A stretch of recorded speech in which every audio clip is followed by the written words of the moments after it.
Hi there, hello, and good day, and welcome to another edition of Kalanchoe Kare.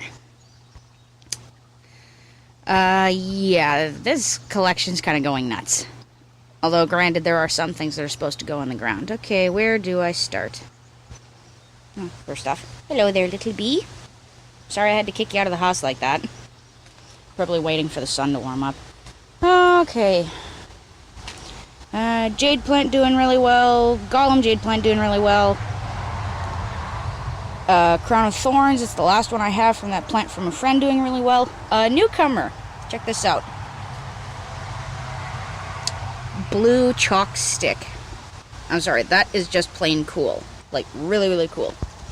This here is a pile of presents I got from my mom, because apparently things like that, and this, they're all hen and chick species.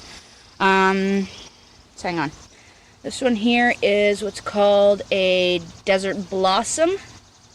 I've already taken some cuttings from it. Apparently, if they have a really good snow cover, they can actually survive the -30 freezing winters here. Shock of shock. Believe me, I was pretty surprised myself. This is a cherry berry. It flushes bright red in full sun, and it's even putting out more chicks. I'll try and make cuttings later. And this is what's called a berry blues, and it flushes bright blue. You can probably see from the tag down there. Very nice. And double nice. Okay, another newcomer. I finally broke down and got myself another burrow's tail after the last one had finally decided to give up the ghosts. Although there is this one little piece here left from the pot that still decided to have enough cling to live. This is the coolest thing I gotta show you here. Sorry, spider. I basically got two plants in one, because there was this hiding right down in the center of the bunch. You see that? That's going to be a little plant. Stay in focus, you. There we go. But yeah, I'm sorry, that's just the coolest.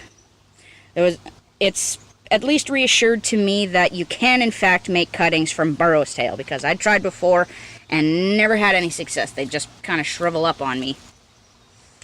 Okay, another newcomer here. This funky, beautiful thing here in the back. I have no idea what it is. I've looked up extensively trying to find it. I think I know what it is, so I'll make sure to list it down below on the blog here, what the name of it actually is, at least what I'm pretty sure it is. It is an Echivia, but I think it's also maybe an Echivia sedum hybrid, because the leaves are so thick. I could be wrong. Most oftentimes I am, but whatever. Excuse me. My Christmas cactus, yes, double, excuse me, I only just got up. My nice, beautiful red Christmas cactus is putting out leaves. I'm so happy. It just finished putting out a second crop of beautiful flowers not a month ago. Another new plant. My mom let me get this as a Mother's Day or a mother's helper, because that's kind of what I am. I'm not a mom myself, but I'm a big helper for my mom. So it was a Mother's Helper Day present. It's in a pinwheel aeonium. At least I believe that's how you say it, but it came in a teacup. It was just so cool. It came in a teacup. And look at how many offshoots it's putting out. That's just awesome. Sorry about that. Okay, down here I found this awesome tray, and I'm putting cuttings in it. Ghost plant, living really well. This thing is just doing nothing but put out tons of roots. I don't know why. That fell off my blue chalk stick. Probably doubt it's going to do anything. Mosquito, go away. Gotcha. Okay, those are the cuttings that I've taken about 2 weeks ago from the desert blossom, just in case it does die, because then that way at least we've got a backup in the house. That tiny little speck of green you see there came from one of these guys. Now, as always, I have no idea what that plant is. It's everything apparently from an Echivia Black Prince to I don't know what. But all I know is the leaves aren't dark enough. The leaves flush this beautiful dark green when in full sun with little tinges of red. When they're in the house, they flush this dark, very, very dark, almost forest green color. Come on, fall off you. So, yeah, I found that just sitting there, so I've been watering it and things like that. So, if it lives, it lives. If it dies, it dies. But, whatever. Okay. This here, I'm a sucker for a really weird, goofy name. This was also at the nursery when I picked up that Ionium. This is called a Chinese dunce cap. I'm sorry, that's just too funny. The tall stalk you see right there at the back has done a lot of shooting up over the last few weeks. I don't know if that's because it was stressed out from not having a lot of sun in the house, or if it's because it's really happy to have a lot of sun in the house. Oh yeah, I almost forgot to mention this. Here, let me just pull this out. Now, I'll tell you right up front, there has never been anything more frustrating to me than trying to find a pot that will fit something really big. So I just decided to DIY, and I took the bottom off of a 3.78 liter whole 1 gallon jug of I believe it was apple cider vinegar. The really good stuff, the stuff that actually tastes like it's got alcohol in it, so it's tough. But apparently it's really good for people with gout and things like that, among other things. So yeah, basically I just cut along the bottom ridge here because it was actually really convenient how the jug was designed. But here, let me switch hands real fast. And the only thing you got to remember is where to drill the holes. Don't drill them in the middle squares. Drill them on the corners where it's really low, because then that guarantees the water will flow out at, guess what, the lowest point. But extra holes just for ventilation is certainly a good thing. Now, the only problem I'm really facing with this is I find it dries out really fast, so I'm almost contemplating putting a thin layer of decorative pebbles in, but then the problem lies that if these guys want to put down roots, then there's no dirt for them to put roots down in. Instead, they got to work through all the rocks, and that's really not fair to it. Anywho, we're just going to put this little guy back. As I said, just an awesome, funky little thing. Let's try not to bump anybody. There you go. Get some nice sun, get some good shade.